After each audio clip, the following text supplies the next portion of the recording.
Assalamualaikum warahmatullahi wabarakatuh. Sebelumnya terima kasih buat teman-teman semua dan khususnya kepada Ibu Eleonora sebagai pengampu mata kuliah media pembelajaran matematika. Sebelumnya izinkan kami untuk memperkenalkan diri.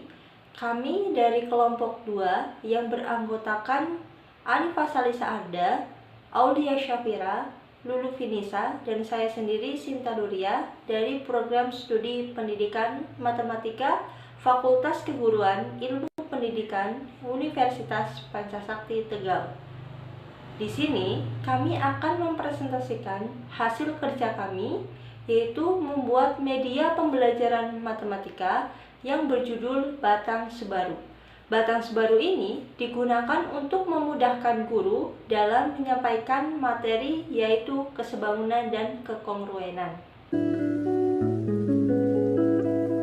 Kesebangunan sendiri adalah dua bangun datar yang memiliki sudut-sudut yang bersesuaian atau berkorespondensi sama, besar, dan perbandingan panjang sisi-sisi yang bersesuaian, yaitu sama. Sedangkan kekongruenan sendiri merupakan hubungan dua buah bangun datar atau lebih yang sudut-sudut bersesuaiannya dan panjang sisi-sisi sudut yang bersesuaian memiliki besar dan panjang yang sama. Syarat kekongruenan sendiri ada 4, yaitu yang pertama, 3 sisi yang bersesuaian memiliki besar yang sama. Syarat yang kedua, sudut dan 2 sisi yang bersesuaian memiliki besar yang sama. Yang ketiga, satu sisi apit dan 2 sudut yang bersesuaian memiliki besar yang sama. Dan yang keempat, 2 sudut dan sisi yang bersesuaian yaitu sama besar. Selanjutnya, saya akan menjelaskan alat, bahan, dan cara pembuatannya. Yang pertama ada alat, yaitu gunting, penggaris, spidol hitam, dan palu. Sedangkan bahannya yaitu 1 batang kayu berukuran 5 x 7 x 200, 1 papan triplex berukuran 60 x 80, dan 1 papan triplex kecil berukuran 20 x 35. 4 foam berwarna merah, ungu, dan orange, paku, tali, lem kayu, dan lem biasa. Kemudian cara pembuatannya yaitu siapkan alat dan bahan, potong kayu menjadi 3 bagian, 2 kayu berukuran 7 x 5 x 60 untuk sumbu Y, dan 1 kayu berukuran 7 x 5 x 80 sebagai sumbu X. Siapkan kayu yang berukuran 7 x 5 x 80, lubangi tengah kayu membentuk persegi panjang dengan ukuran 73 x 3,5 x 5. Siapkan 2 kayu yang berukuran 7 x 5 x 60, potong ujung depan kayu setebal 1,5 cm dan tingginya yaitu 5 cm. Siapkan juga triplex yang berukuran 60 x 80 sebagai papan dan triplex kecil untuk busur yang berukuran 20 x 35. Potong triplex kecil membentuk busur dengan jari-jari 17,5 cm dan diameter 31 cm. Cat semua kayu dan triplex dengan dasar putih, kemudian cat kembali kayu dengan warna biru. Diamkan sampai kering. Sembari menunggu kering, potong foam merah berukuran 60 x 80 sebagai pelapis triplex, dan foam orange sebagai pelapis busur, dan gunting foam warna lainnya sebagai pelengkap tulisan dan angka sesuai dengan kebutuhan. Kemudian tempelkan pada papan triplex dan kayu jika papan dan kayu sudah kering. Satukan papan triplex dengan batang kayu sumbu X. Tancapkan paku pada batang X dan Y sebagai pengait di setiap titiknya. Selanjutnya, saya akan menyampaikan tujuan dan manfaat dari media pembelajaran Batang Sebaru.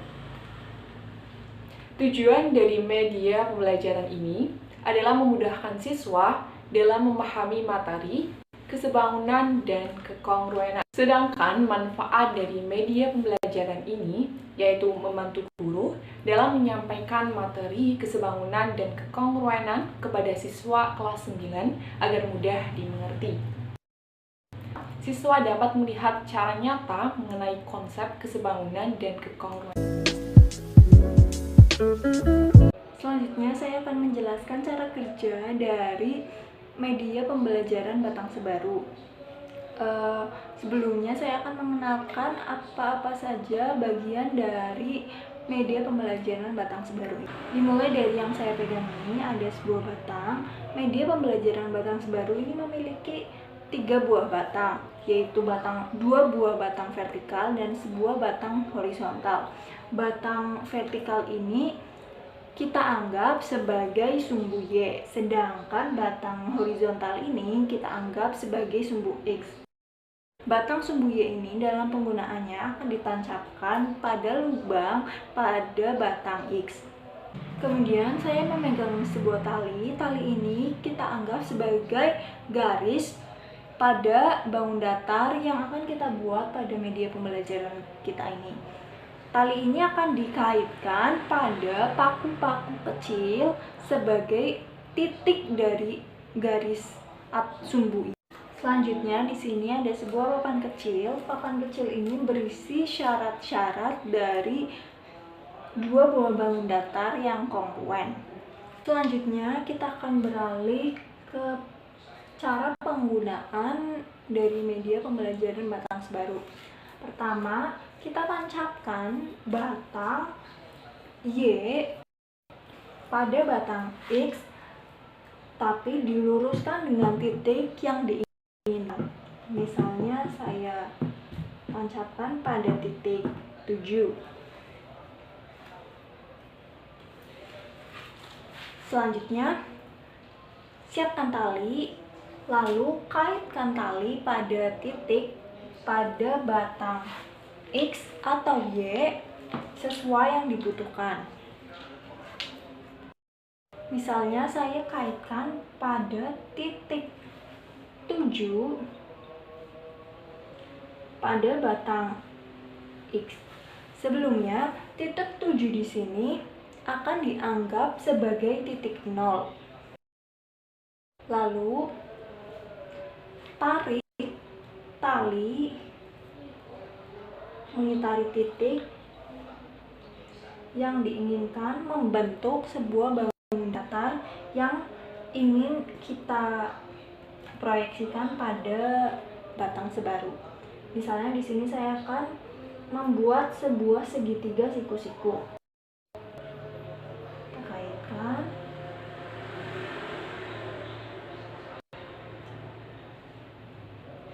Dan kita lilitkan pada paku sebagai titik sudut.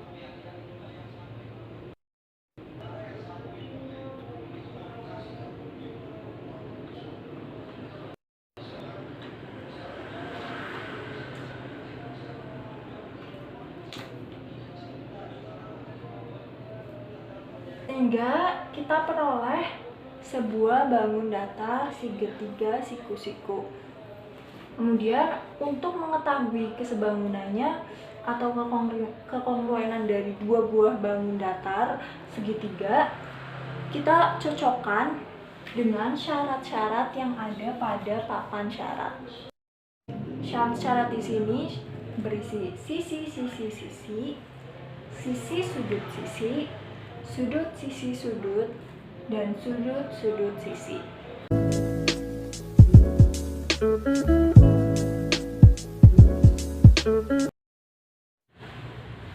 Nah, selanjutnya kita akan masuk contoh soal yang pertama. Nah, di sini sudah diketahui untuk soal yang pertama ada 2 bangun datar, dalam hal ini adalah bangun segitiga siku-siku. Di sini kita akan membuktikan bahwa 2 bangun datar ini adalah sebangun. Tadi sudah disampaikan sebelumnya bahwa 2 bangun datar dikatakan sebangun itu memiliki 2 syarat. Yang pertama adalah perbandingan panjang sisi-sisi yang bersesuaian itu sama besar, dan syarat yang kedua adalah sudut-sudut yang bersesuaian sama besar. Nah, di sini kita akan membuktikan untuk syarat yang pertama adalah perbandingan panjang sisi-sisi yang bersesuaian itu sama besar. Bangun segitiga yang pertama dan ada segitiga yang kedua. Untuk segitiga yang pertama sendiri ada panjang alas yaitu 6 cm dan sisi tingginya yaitu 8 cm. Nah, untuk segitiga yang kedua ada sisi alasnya itu 9 cm dan untuk sisi tingginya adalah 12 cm. Nah, di sini kita akan membuktikan perbandingan sisi yang bersesuaian itu memiliki panjangnya yang sama besar. Nah, untuk segitiga yang pertama memiliki alas 6 cm dan alas segitiga yang kedua adalah 9 cm. Maka perbandingannya adalah 6:9 atau 2:3. Nah, untuk sisi tinggi segitiga yang pertama tadi telah disebutkan panjangnya 8 cm dan sisi tinggi segitiga yang kedua adalah 12 cm. Maka perbandingan sisi tinggi segitiga yang pertama dan yang kedua adalah 8:12 atau 2:3. Nah, jadi dapat disimpulkan bahwa perbandingan dari dua bangun segitiga ini memiliki perbandingan panjang sisi yang sama, yaitu 2:3 dan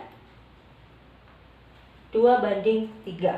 Nah, untuk syarat yang kedua tadi disebutkan bahwa dua bangun datar ini harus memiliki sudut bersesuaian sama besar. Nah, di sini kita akan membuktikan yaitu dengan apa? Bantuan busur. Nah, di sini untuk sudut ya, untuk segitiga yang pertama kita bisa sebutkan bahwa segitiga yang pertamanya adalah segitiga A, B. Nah, kita akan mengetahui sudut C itu berapa. Nah, untuk sudut segitiga yang pertama, sudut C-nya adalah 30 derajat. Nah, untuk sudut kedua segitiga yang kedua yaitu kita bisa sebut KLM. Maka di sini kita akan mengetahui sudut ke M itu berapa. Nah, sama ya. 30 di sini. Nah, jadi sudut segitiga yang kedua atau sudut K yaitu 30. Maka untuk segitiga yang pertama dan segitiga yang kedua sama-sama sudutnya 30. Nah, di sini kita akan mengetahui sudut yang terakhir yaitu sudut A. Sudut A-nya sendiri bisa kita lihat.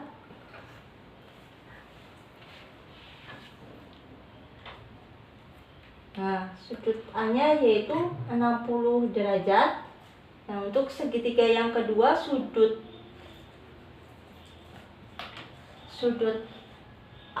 K-nya yaitu sama-sama 60 derajat. Nah, jadi terbukti bahwa dua bangun datar ini adalah sebangun karena memenuhi dua syarat tadi, yaitu apa? Memiliki perbandingan panjang sisi-sisi yang bersesuaian itu sama besar, tadi 2:3 dan sudut-sudutnya sama besar. Nah, ini yang membuktikan bahwa dua segitiga ini adalah sebangun.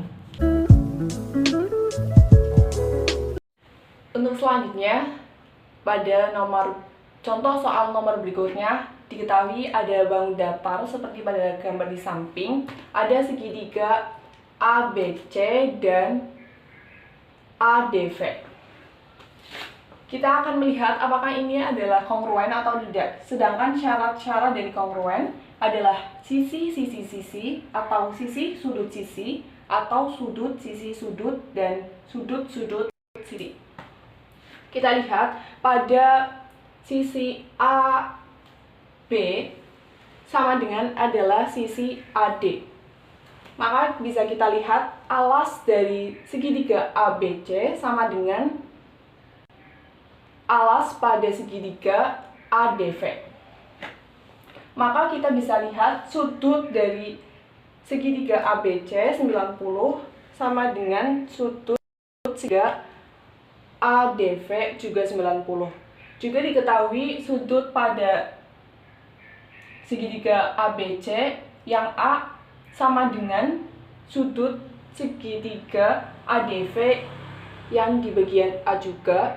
maka kita bisa melihatnya syarat tersebut terpenuhi karena sudut sisi sudut.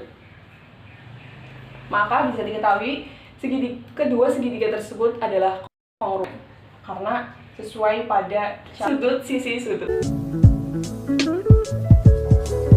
Untuk soal yang ketiga yaitu perhatikan bangun ini terdapat dua bangun yaitu segitiga besar ABC dan segitiga kecil yaitu ADE.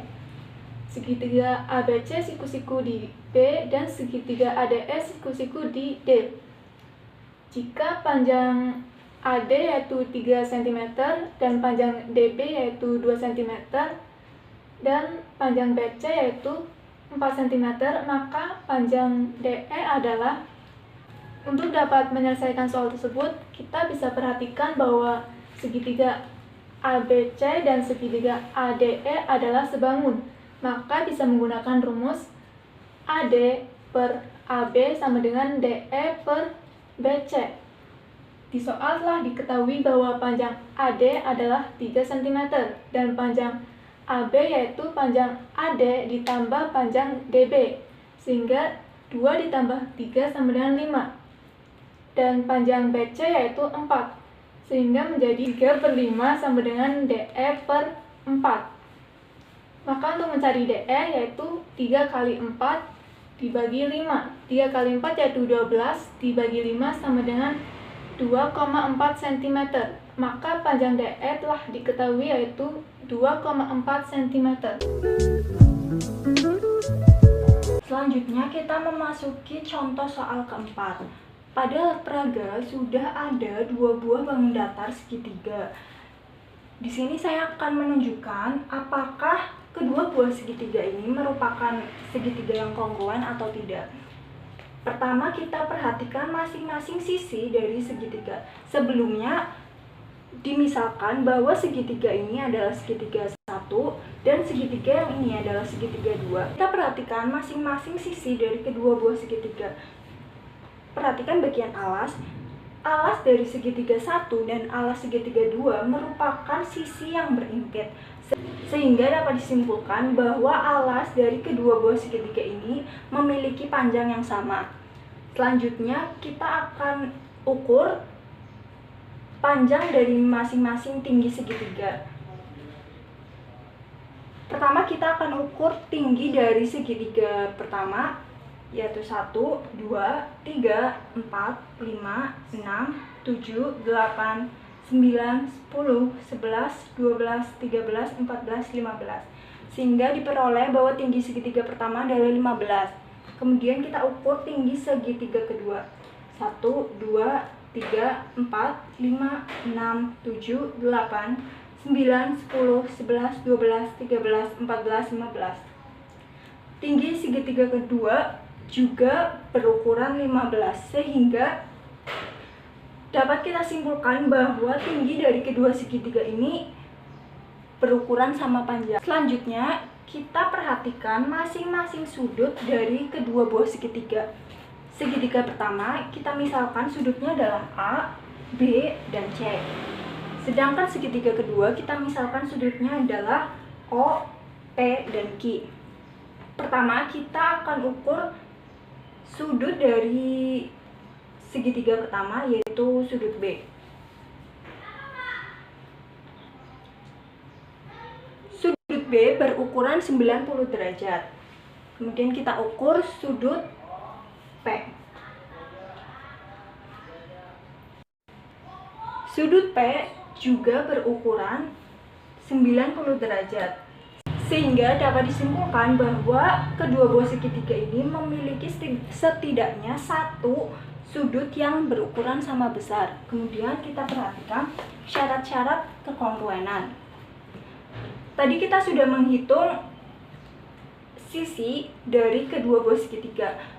Alas dua buah segitiga memiliki panjang yang sama dan tinggi juga memiliki panjang yang sama. Kemudian kita juga sudah mengukur besar sudut dari segitiga 1 dan segitiga 2. Kemudian dapat kita simpulkan bahwa kedua Kedua segitiga ini merupakan kongruen karena memenuhi syarat sisi, sudut, sisi. Terakhir, saya akan menyampaikan kelebihan dan kekurangan dari media pembelajaran Batang Sebaru. Kelebihan dari media pembelajaran Batang Sebaru adalah penggunaannya yang sederhana dan mudah dipahami. Selain itu, pembelajaran juga dapat berlangsung tidak monoton. Sedangkan kekurangan dari media pembelajaran ini adalah dalam penggunaannya yang harus berhati-hati karena menggunakan banyak paku dan batangnya yang berat. Sekian penjelasan mengenai media pembelajaran Batang Sebaru yang kelompok kami buat. Jika masih ada kekurangan dari penyampaian kelompok kami mohon maaf. Semoga penyampaian kami dapat memberikan manfaat bagi siapa saja yang menonton. Terima kasih.